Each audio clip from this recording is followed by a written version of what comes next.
voluntarios en el área de la cámara, proyección, sonido, los hermanos que nos ayudan con la alabanza, voluntarios, todos ellos voluntarios. Muchísimas gracias a los moderadores que han estado ayudándonos durante todo este tiempo.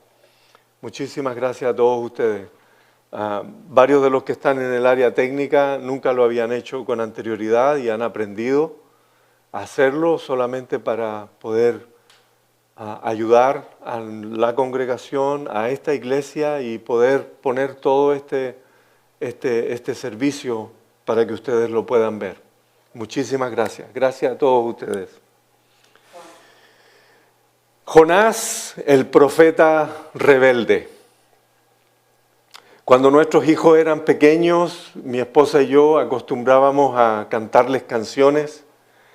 Recuerdo que el repertorio era bien variado en aquella época. Los padres son creativos, así que agarrábamos canciones y las cantábamos con ellos. Pero había una canción en especial que a nuestra hija menor le encantaba y cada vez que nosotros la cantábamos, no se podía cantar una vez, había que cantarla varias veces porque esta canción tenía acción, era con acciones, ¿no? Y era Jonás. Y era, Jonás no le hizo caso a la palabra de Dios, por eso al mar profundo la gente lo tiró, y vino un pez muy grande y se lo tragó. Y ahí mi hija se reía. Cantémosla de nuevo, cantemos para que, ¿no? El glup y que lo tiraron al mar, eso era, le encantaba. Sin duda la historia de Jonás es una de las historias más usadas dentro de las escuelas dominicales. Pienso que la mayoría de nosotros los cristianos conocemos la historia, pero creo también que hay algunos detalles que quizás pasamos un poco por alto. Y espero esta mañana poder compartir con todos ustedes este mensaje y poder quizás traer algo, porque hay muchísimo en estos 4 capítulos del libro de Jonás. Hay muchísimas cosas que podríamos tocar. No creo que voy a cubrir mucho esta mañana, pero algo vamos a cubrir. Primero que nada, el nombre de Jonás significa, por si no lo sabía, significa paloma. Paloma. Y es muy interesante el nombre. Sí, no sé si se acuerdan, pero Uriel Villeda compartió un mensaje hace unos días atrás y se acordó de lo que significaba su nombre. Cuán importante es el nombre que uno tiene, porque eso te identifica. Tiene algo muy característico. Así que piensa en esto mientras compartimos que el nombre de Jonás significa paloma. ¿Ok? Eso es lo primero. El llamado que Dios le hizo a Jonás de ir a Nínive no fue la primera profecía de Jonás. Ya con anterioridad había profetizado en Segunda de Reyes 14:25. Entonces, coloca ahí también, dentro de las cosas interesantes, es que Jonás ya conocía la voz del Señor. Cuando Dios le decía, ve y di esta profecía, es porque Jonás conocía perfectamente la voz de Dios. ¿Ok? El libro de Jonás tiene 4 capítulos, 48 versículos en total. Lo puedes leer en 15 minutos. No te va a tomar mucho tiempo y quiero animarte a que por favor lo leas durante la semana. El pez que aparece en este libro es mencionado 4 veces. Nínive es mencionada 9 veces. Jonás se menciona 18 veces y Dios es mencionado 38 veces. Obviamente, el actor principal de esta historia no es Jonás, es Dios. Este libro nos muestra cuán grande es el amor y la misericordia de Dios, no solamente con el profeta rebelde, con el profeta desobediente, sino también con aquellos que no son de su rebaño. Muchísimos han pensado y tienen la idea de que en el Antiguo Testamento Dios solamente se preocupó de su pueblo. No es así. Hay muchísimos ejemplos que muestran que Dios estaba preocupado no solamente de su pueblo, estaba preocupado de muchísimas otras personas fuera de su pueblo.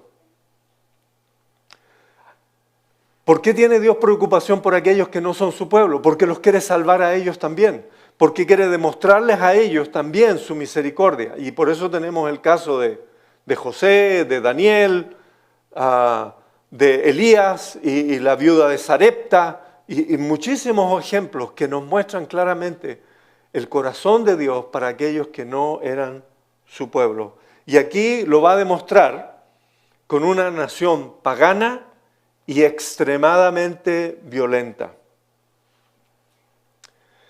Estoy seguro que al leer el libro de Jonás, al ser honestos con nosotros mismos, cuando leemos este libro, de alguna manera nos vamos a encontrar reflejados en Jonás. Y que van a haber ocasiones en que nos parecemos tanto al profeta rebelde que nos va a llegar a dar miedo de pensar que somos tan parecidos a este hombre. Si somos honestos,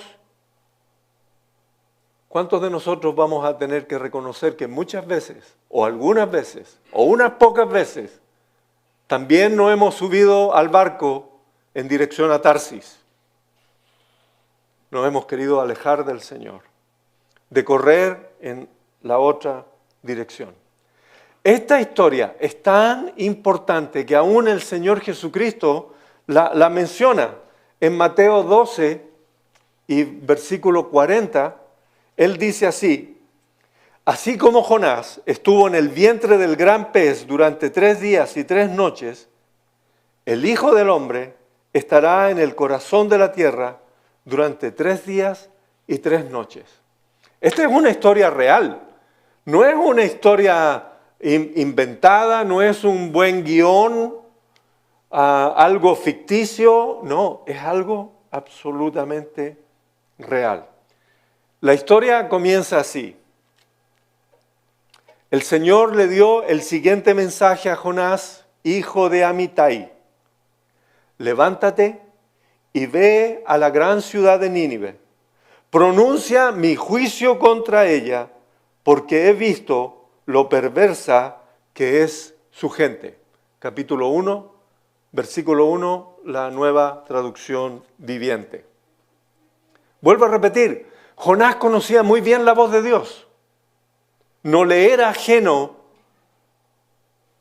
ese sonido particular que venía sobre él para que profetizara.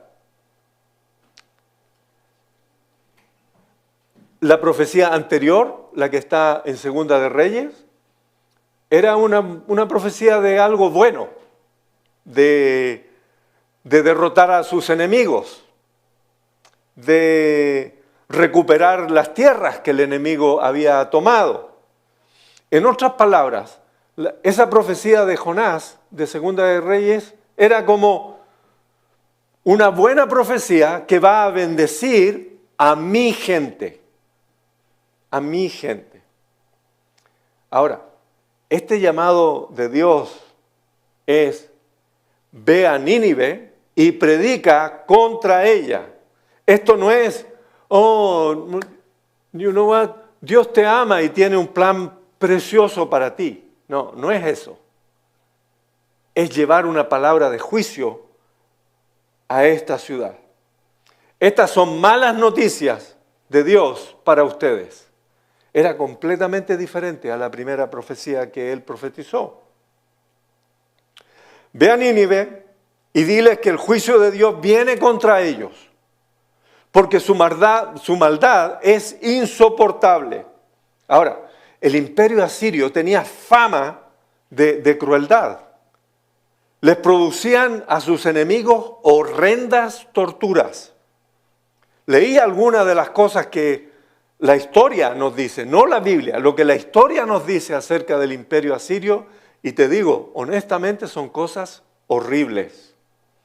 El profeta Nahum dice lo siguiente acerca de Nínive, capítulo 3, versículo 1. Nínive, la ciudad de crímenes y mentiras, está saturada de riquezas y nunca le faltan víctimas. Ciudad de crímenes, mentiras, saturada de riquezas y nunca le faltan víctimas. Cuando sus ejércitos capturaban una ciudad o un país, ocurrían atrocidades indescriptibles. ¿Cómo sería para nosotros Nínive hoy? Nínive es lo que te saca de tu zona de confort. Nínive es el lugar al que Dios te llama y no quieres ir. Nínive es la gente que te ha lastimado profundamente y a la cual Dios te dice, ve y dales un mensaje. Dales mi mensaje. Llévales mi palabra.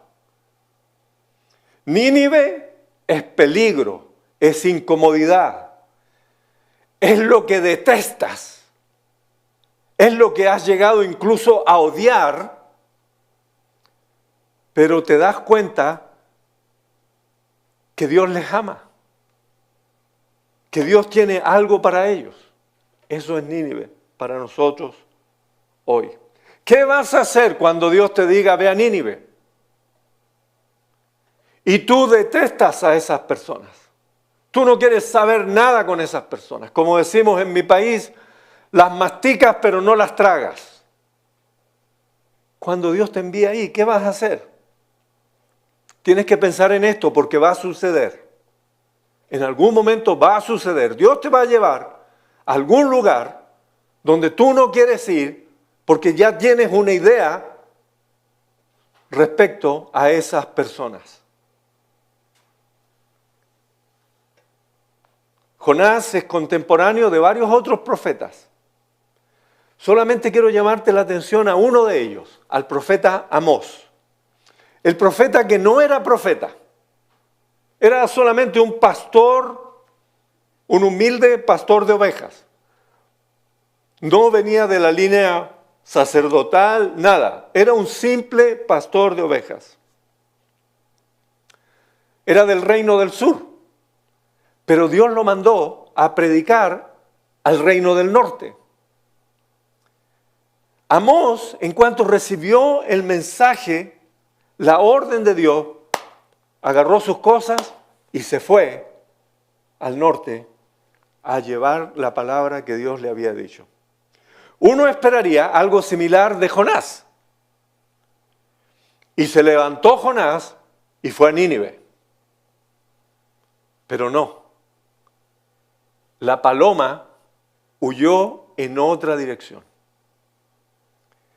Entonces Jonás se levantó y se fue en dirección contraria para huir del Señor.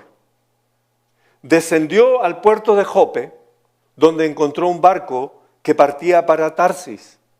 Compró un boleto, subió a bordo y se embarcó rumbo a Tarsis con la esperanza de escapar del Señor. Eso es lo que dice Jonás, capítulo 1, versículo 3. ¿No les parece una gran coincidencia? A mí me pareció una gran coincidencia que justo encontrara un barco que salía en dirección contraria a la que Dios lo había enviado. No estamos hablando de como hoy en día, de ir al aeropuerto y hay un montón de vuelos saliendo. No era esa la época. Saldría un barco cada un mes o algo. Pero justo ese día encontró un barco que lo llevara a dirección contraria a la que Dios le le había ordenado. ¿Sabes por qué? Bien simple. Cuando huyes de Dios, el diablo va a proveer todo lo que necesites para alejarte del llamado que Dios tiene para ti. Simple. El diablo va a proveer todo lo que necesites para alejarte lo más posible de su presencia, del llamado que Dios te ha dado. El enemigo, cuando alguien está huyendo de Dios, el enemigo va a proveer finanzas, amigos que te darán malos consejos, barcos, lanchas, aviones, transporte, hospedaje, con tal que huyas lo más lejos posible de Dios. Cuando decides desobedecer a Dios, siempre hay un barco que sale para Tarsis. Siempre hay lugar para otro pasajero. El diablo siempre está dispuesto a abrir puertas para que te alejes de él, para que no cumplas el llamado, para que no le obedezcas. Ahora, cuando uno desobedece, el resultado es siempre el mismo. Es comenzar a bajar peldaños, a bajar peldaños, a bajar peldaños, a bajar peldaños. Es como que te vas en caída libre. Literalmente, caída libre. Comienzas a bajar y a bajar y a bajar y a bajar. Y no va a parar, en el caso de Jonás, no va a parar hasta que él reconozca su pecado y su error. Lo mismo con nosotros, exactamente lo mismo con nosotros. No vamos a parar en caer y seguir cayendo hasta que no reconozcamos nuestro pecado, nuestro error. Mira lo que pasa con Jonás. Versículo 3. Descendió a Jope. Versículo 5. Descendió a la bodega del barco. Versículo 15. Descendió del barco al mar. Y el capítulo 2, versículo 3, se hundió hasta el corazón del océano. Se hundió hasta el corazón de los abismos del mar. Descendió, descendió, descendió y descendió y descendió. Esto sucede. Y esto va a suceder con cualquiera que esté huyendo de Dios, queriendo hacer su propia voluntad, queriendo seguir sus propios consejos o los consejos malos de otras personas. Cuando esa persona comienza a hacer eso, va a descender y va a descender y va a descender y va a descender y va a seguir descendiendo hasta que no reconozca su pecado. Esto no es una coincidencia, es una declaración sobre lo que sucede cuando desobedecemos el llamado de Dios. Cuando desobedeces a Dios, nunca vas arriba, siempre vas abajo. Cada vez que huyes de Dios, nunca vas a ir arriba, vas a ir abajo, vas a descender en todo sentido, en todos los aspectos. Y puedes esgrimir cientos de excusas. Jonás podría haber dicho, Señor, pero ¿sabes qué? Hay muchísima necesidad en Tarsis también. Voy a ir a predicarles o llevar la profecía a ellos también. Ellos también te necesitan. Algunos dicen, ¿sabes qué? Tomé esta decisión y tengo paz en mi corazón. Vamos a ver por cuánto te va a durar esa paz cuando estás desobedeciendo a Dios. Vamos a ver cuánto tiempo te va a durar esa paz.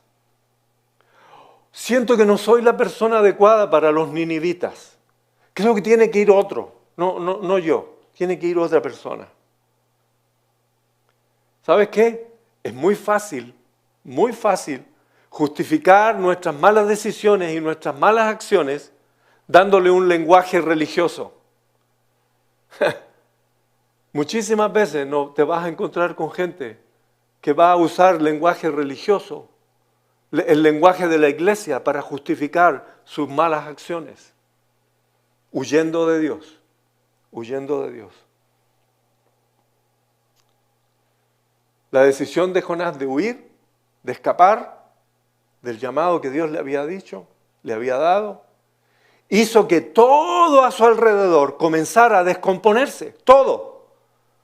Dios envió una tormenta, no una tormenta natural, una tormenta sobrenatural, una tormenta generada por Dios, creada por Dios mismo para cumplir el propósito que Dios tenía. Mira, no solo en la vida de Jonás, en la vida de todos los que estaban alrededor de él en ese momento.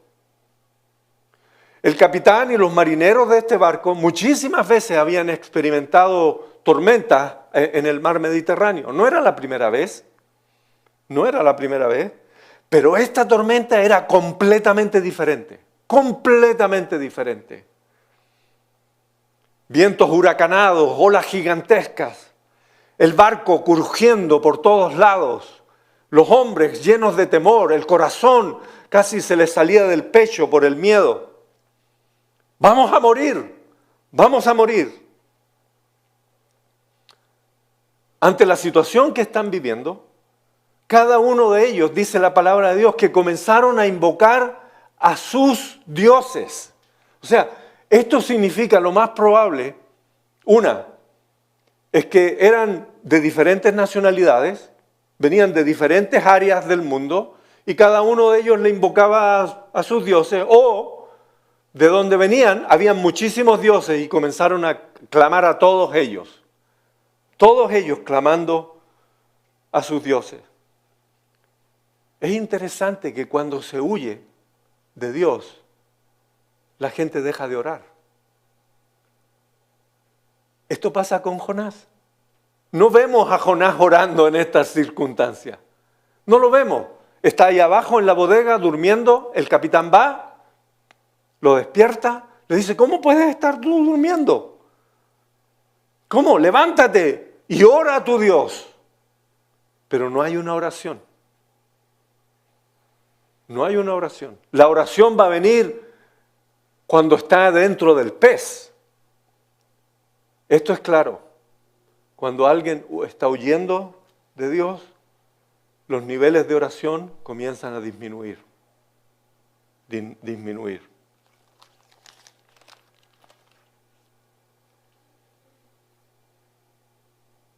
Los marineros echan suertes.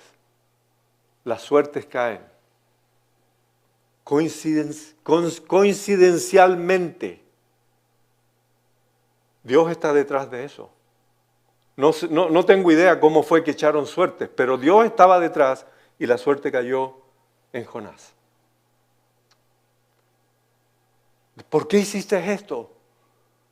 Todos ellos invocaron a sus dioses. Seguramente sus dioses eran el dios del viento, el dios del sol, el dios de la fertilidad, el dios de, de la cosecha. Pero cuando Jonás dice, yo sirvo al Dios que creó el cielo y la tierra, todos estos hombres comienzan a cambiar sus rostros. Este no es cualquier Dios. Este es un Dios mucho más grande. Si yo he creído y he sido fiel al Dios del viento, si este fue el Dios que creó el viento y todo, más temor les... Trataron de salvar a Jonás cuando él les dice, tírenme al mar.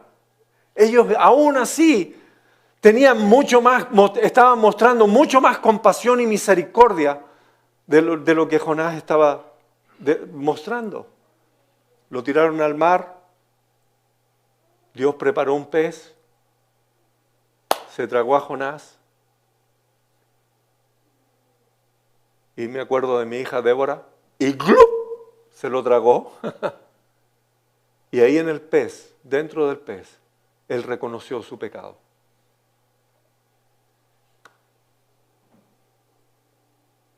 Dios ama ama tanto a la gente, tiene tanto amor, tanta misericordia, que envió a este profeta a predicarle a un pueblo pagano, cruel, sanguinario. Y lo que sucedió, y estoy corriendo ahora por el tiempo, es que toda Nínive, una tremenda ciudad,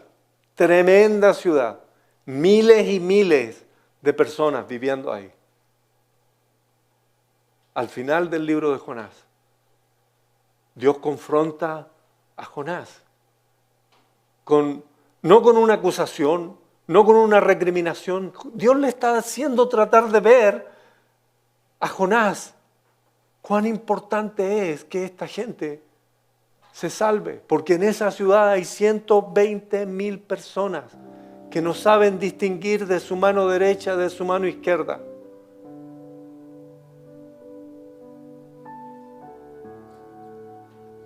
Algunos piensan que la ciudad de Nínive tenía 120,000 personas. Otros estudiosos creen que había muchísimo más gente. Muchísimas veces me he preguntado, ¿quiénes no saben distinguir entre su mano derecha y su mano izquierda? ¿Quiénes? Los niños. Si le preguntas a un niño, ¿cuál es tu mano derecha? Va a mostrar la izquierda. No saben. Lo que yo creo es que habían 120,000 inocentes en esa ciudad y Dios quería hacer algo por ellos y por los animales también. Es un buen pasaje para los que aman los animales como yo. Se arrepintieron y el profeta se enojó. ¿Por qué se enojó? Porque quería que Dios los destruyera, porque quería que Dios le hiciera algo malo en contra de ellos, porque él quería que Dios actuara como él pensó que debía haber actuado Dios.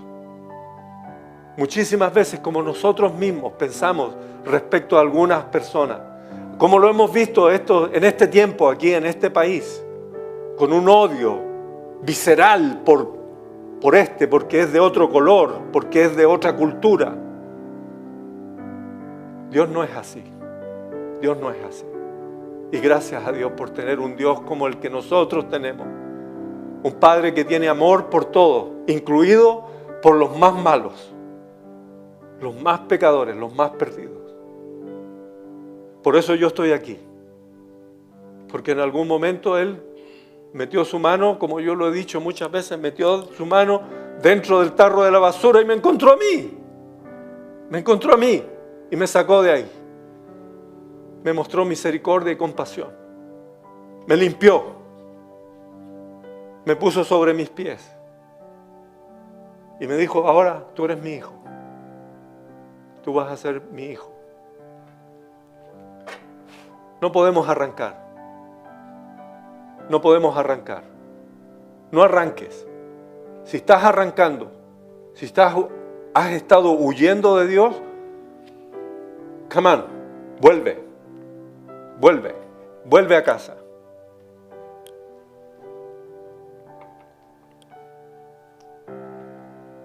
Y volviendo a casa vamos a encontrar esto.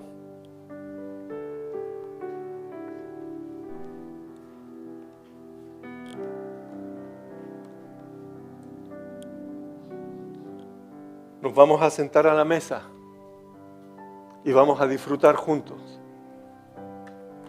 de este pan y de este vino. Junto a mi buen amigo, mi hermano, José y José. Vamos a cantar los dos, José y José. Vamos a leer un versículo muy conocido, en 1 Corintios 11:23. Esperemos que ya estén listos ahí en sus casas. Hubo tiempo, podamos participar juntos. Darle gracias a Dios por la palabra de esta mañana y que nos la llevemos de tarea para la casa, porque esa es la tarea que la venimos a escuchar y luego la tenemos que ejecutar. El versículo 23 del capítulo 11 de 1 Corintios dice: Pues yo les transmito lo que recibí del Señor mismo la noche en que fue traicionado. El Señor Jesús tomó pan y dio gracias a Dios por ese pan. Luego lo partió en trozos y dijo: este es mi cuerpo, pueden agarrar su pan, el cual es entregado por ustedes. Hagan esto en memoria de mí. Puede partirlo, hermano. De la misma manera, Cuando leemos este pasaje, ¿sabes de qué me acuerdo?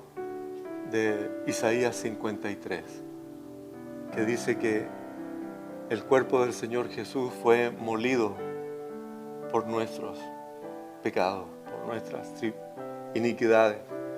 Y cuando lee aquí dice que tomó el pan lo partió. y lo partió, lo rompió.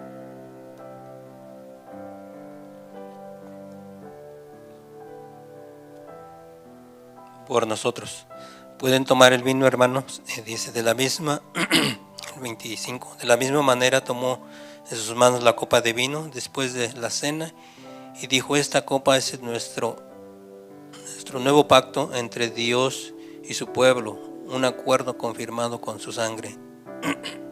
No fue algo que le fue fácil para él, y yo creo que a veces de la misma manera nos pide cosas que no son fáciles para nosotros. Siempre las ha pedido, lo que pasa es que a veces pues no queremos dar. Y para este requisito yo creo que el versículo 28 no podemos pasarlo por alto.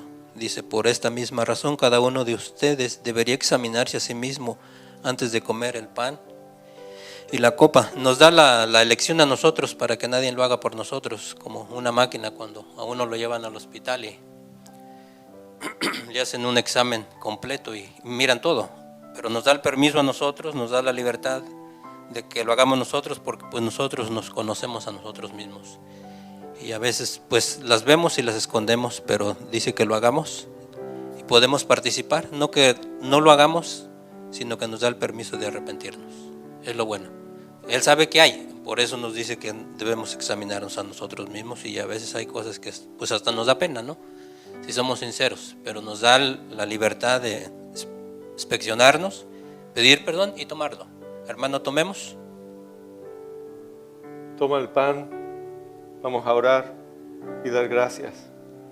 Padre, Señor, te damos muchísimas gracias por el cuerpo de tu Hijo, Sí, Señor. que fue molido por nuestros pecados y que a través de su cuerpo nosotros hemos tenido y obtenido sanidad, Sí, Señor. salvación. Hemos alcanzado misericordia. Sí, Señor. Gracias por su cuerpo. En el nombre de Jesús. Amén. Tomen, hermanos, el pan.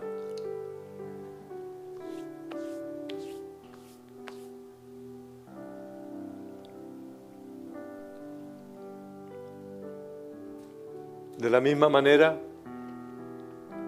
tomó la copa y dijo: beban, esta es mi sangre, señal del nuevo pacto. Señor, te damos gracias por la sangre derramada en la cruz del Calvario, que por ella hemos sido limpiados, que a través de ella hemos encontrado la salvación. Sí, Señor. Gracias, Señor, por tu sangre preciosa. En el nombre del Señor Jesús. Hermanos, pueden beber.